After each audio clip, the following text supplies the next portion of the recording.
L'unique moyen qui permet au peuple riverain de se déplacer est l'unité en bois ou généralement la baleinière. Cette mini-embarcation permet d'atteindre les petits coins où les bateaux ne peuvent pas arriver. La baleinière, telle que construite en RDC, nécessite d'être améliorée car les naufrages à répétition de ces mini-embarcations ou baleinières sur le bassin du Congo ne cessent d'inquiéter plus d'un.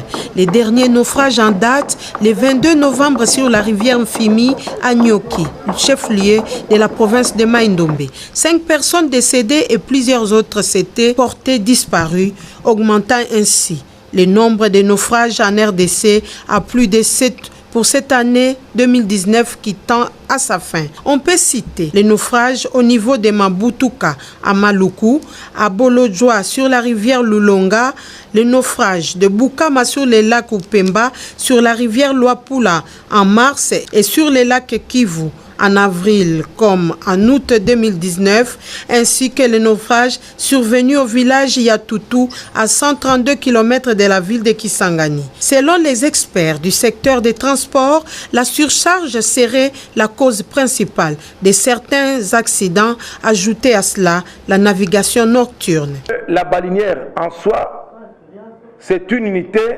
à courte durée de vie. Parce qu'une baleinière ne peut pas dépasser 5 ans d'âge. Une baleinière mal chargée, où on n'a pas respecté les tirants d'eau au cours de la navigation, surtout nocturne, et en rapport avec le phénomène naturel, les intempéries, la pluie et le vent violent, qui peut être le vent du derrière ou du devant, ou le vent traversier, qui peut toujours entraîner la baleinière à chavirer. Dans la plupart des cas, les armateurs de baleinières ne se conforment pas comme tels. D'ailleurs, ils utilisent même les équipages qui ne sont pas formés.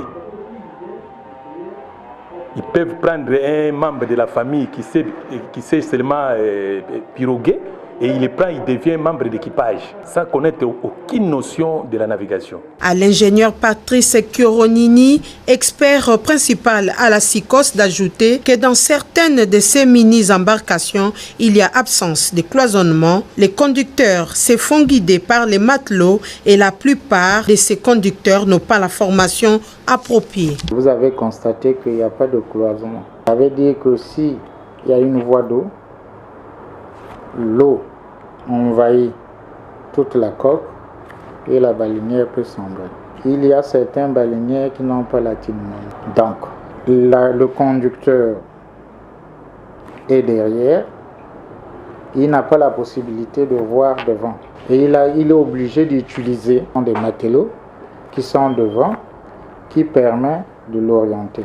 Il y a le non-respect du tonnage autorisé, donc les surcharges.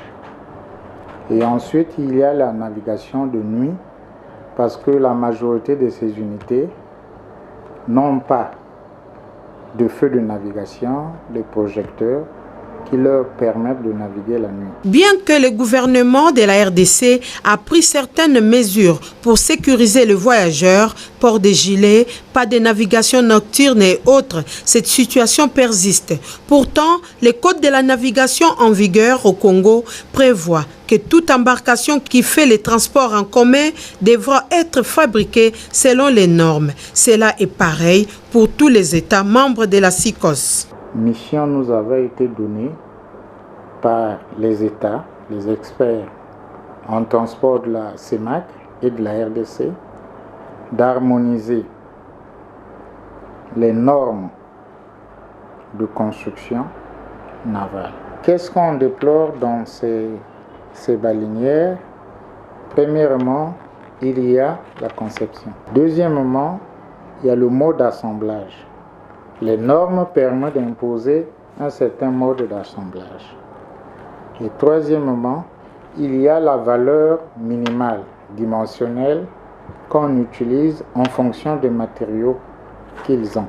La plupart des baleinières construites ne respectent pas les normes. Fort de cela, la SICOS a élaboré en 2007 les passes navigation en tenant compte des aspects liés à l'environnement. C'est dans ce cadre qu'il faudrait placer la mise au point par le secrétariat général de la SICOS que dirige Madame Eno Judith Efundem Agbor d'une baleinière pilote pour les États membres de la SICOS dans le but d'améliorer les conditions de navigation et de sécurité pour les petites unités fluviales. Bon, en ce qui concerne le projet, nous avons choisi d'abord un pays, c'était la République du Congo. Nous avons reçu le financement de la coopération internationale allemande qui nous appuie dans la réalisation de ce projet. Le consultant qui devait construire la baleinière a été recruté et nous avons fait l'état des lieux du matériel de construction. Au moment où nous devrions lancer le DAO pour l'achat du matériel, indépendamment de notre bonne volonté, la coopération allemande momentanément a suspendu pour les raisons qui lui sont propres.